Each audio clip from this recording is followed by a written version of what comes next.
So back, you were pole vaulter at Polson. You won a state championship in 2003, but you didn't place in the state meets before that. Did you have some injuries over that time?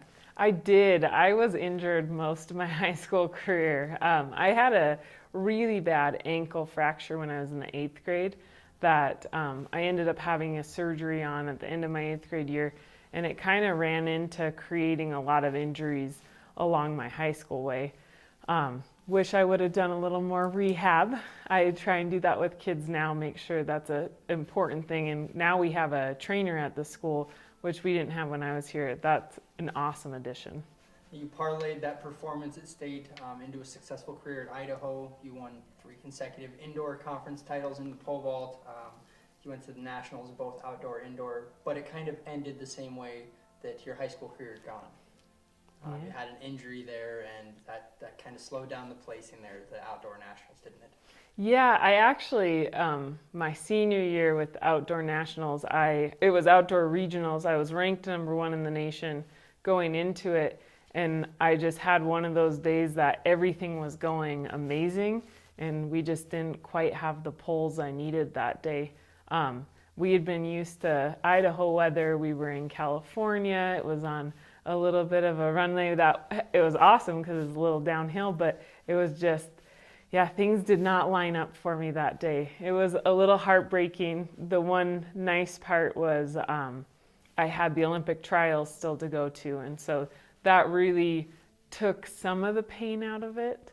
And so I ended up making my goal that I would beat any collegiate athlete at the Olympic trials, and so I was able to accomplish that, which made it feel a little less painful, but it was hard. How many times did you go through the Olympic trials? I've done 3 Olympic trials.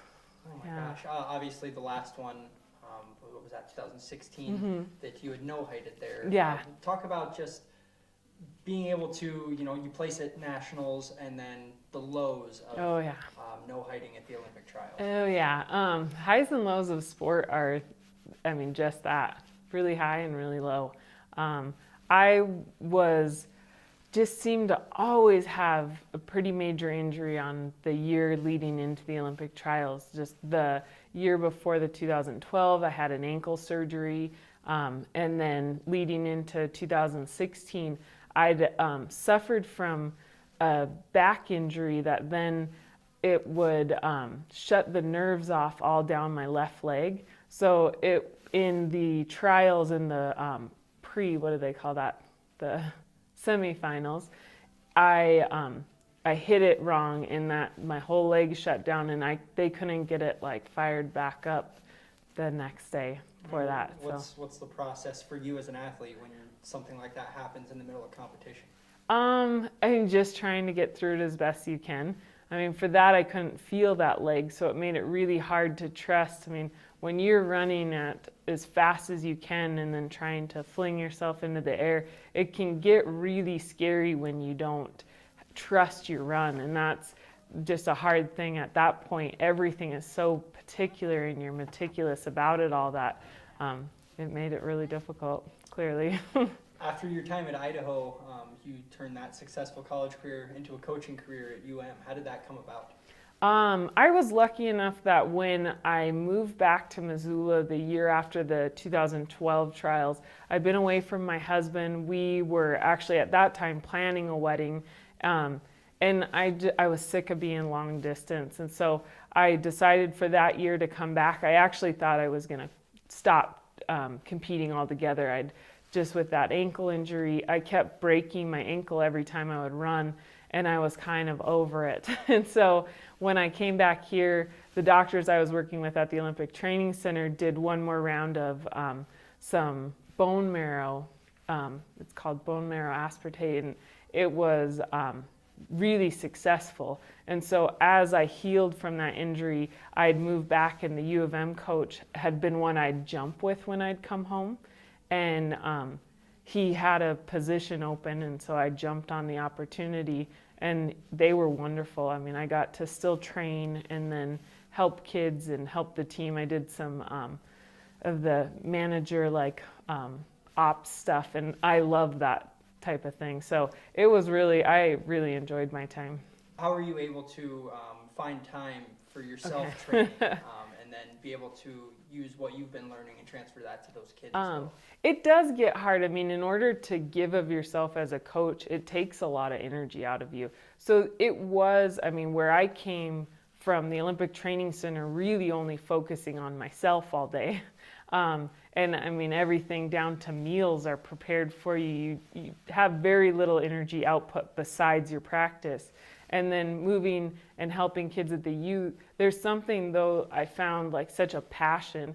I was so enthusiastic about helping kids, and then you'd see like the things you were telling them make a difference, and that I like also got energy from that. And the other thing is I noticed how much it helped my own vault trying to explain things to somebody else. I mean, when I had to break it down of like, okay, what do I do to make my jump look like that, or to make this happen, and really having to stop and figure it out and visualize it, all of that was really helpful for me, and then it transferred over to my own jumps. Was it during that time when you were coaching in Montana that you found the passion for coaching? Definitely. I think that's something I would like to say I was born with. I mean, I come from a coaching family. It was wrestling for everyone else. I actually just found out last week. My dad said when he first started coaching, he coached track and he coached the pole vault, and he never told me that. So it was interesting. But he coached wrestling, football. I grew up around that, and all of his 6 brothers all coach. Every time we had any family reunion, it was like a coaching clinic with wrestling. But like at the same point, it's just, I think that was what I was most familiar with, was coaching and teaching. And so that I like definitely found my way in that realm. And it's something, I think when you get bit by that bug, or you have it in you, I get so much out of coaching that it just seemed like in my nature. I don't know. There was never a question about it. Now you're teaching special education, coaching track here at Polson. Obviously, you didn't envision yourself in this spot 5 years ago. Yeah, I always said I will never coach high school, and I will never teach at the high school level. I thought they're just brats. There was no way I wanted anything to do with high schoolers. And then this opportunity was one that there was just no way I could turn it down. And it ended up like, I thought, okay, I'll try it for a year and I'll see. It'll really show me if special ed is what I want to go into, because my background was elementary ed. And so once I started, I just fell in love with it. And then you build these relationships with kids, and I like care about them so much and want to see them succeed. And it's very much like coaching. I mean, I'm coaching these kids to hopefully be successful adults. And I love it. It's, again, very highs and lows for sure, but I have great kids, and I mean, I think in anyone you find really positive traits, and that's the same with kids. They might come off standoffish or, have some attitudes, but at their core, they're all just great kids, and they all want to be successful. Whether it's through education or athletics out there on the track, how much do you just enjoy giving back to the community and the kids in the community? Yeah, I mean, I think that giving is selfish, truly, at the end of it, because you never give without getting something back. And that's, for me, I mean, my bucket is filled by all these kids and what they do, and when they have success, I feel successful with them. It's definitely a two-way street. I love giving because of what you get back, and then you see what you do raising the community up. Really getting to take the stuff that I've learned from my travels all over the world and bring them back to my hometown has been like a dream come true. I just want to keep building our community. You obviously have Flathead Lake right I next know. door here. How are you in the water sports? I really haven't done a lot of water sports probably since college. I mean, I wasn't really allowed to do water sports while I was training. It was strongly suggested that I did not do them. So I haven't even tried it again. I was a pole vaulter. I love extreme. So I still sneak down to the cliffs and jump every once in a while. I think the one down here on Flathead is somewhere around 80 feet. And that's one that this summer I promised my husband it would be my last time, because it definitely, I think I'm getting a little old for it, but yeah, there's just something about jumping. So that's the part of the water. I love being on it. I had a camp here this summer where it was light on the track and heavy on the like life skills. And so we did paddleboard yoga. We did we teamed up with the biological station on Flathead Lake to do a sucky dip in. So looking at the clarity of the water. And I just thought it's so neat. Where else in the world do you have the opportunity to bring kids and teach them track, which obviously I'm very passionate about, but then, God, they get to go play on Flathead Lake, and we went and hiked and did a nature hike through, they got to talk with the tribe and learn things about the hike and that stuff that where we're from, there's nowhere else in the world like it. You mentioned traveling all over the world.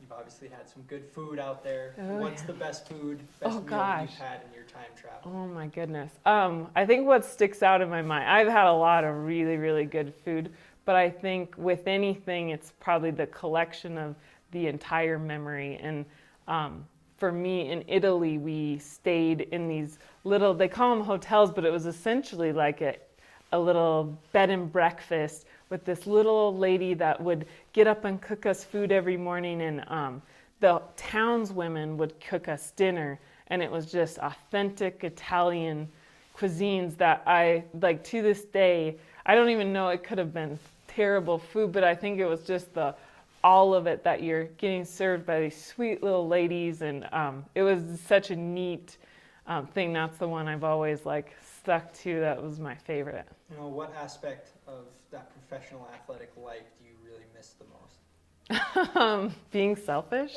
No. It's just such a difference where, as a professional athlete, you really are focused. I mean, you're the money maker, your body, everything is about you being healthy, you eating right, it's you. And it is quite a transition to then go from, now, really everything's about the kids.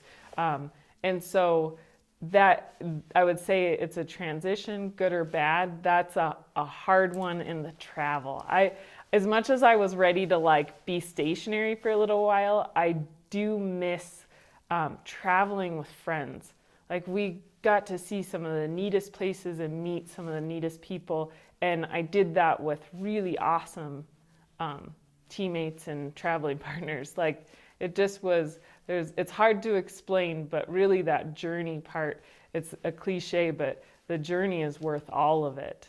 And I think almost any athlete that I hung out with would say the same. That's what we talk about, when they would ask me, what do you miss the most being retired? We're nervous, what comes next? And I'm really, life is awesome. Next step, you get to focus on different things, and it's so neat. But I missed the girl time and where we sat, and I felt talked about really important issues, and all different parts of the world and people from all over the world. That's where I think that broadening your horizons, you really learn things that might be significant here, and you're goodness, but then you guys are dealing with this in Norway and Germany and all of that. I just loved talking with other people about their trials and the highs and lows. Now settled in Polson, obviously, for now. What do the next 10 to 20 years look like? Oh gosh, I feel probably Groundhog's Day, this. I hope to keep building this program. I believe so strongly in what track and field can do for character, and that's what is so important to me out there, is not just titles. It's not getting kids to be just the best to be the best. It's learning the work ethic to get you there. The things that I know will carry on for them in all that they do after this, because that's, to me, the most important thing is the character building that you get out of doing hard things and having success and learning how to deal with failure. So that's what, for sure, continuing on that journey for the next 10 to 20 years and getting better at it, I hope. I still have a lot to learn.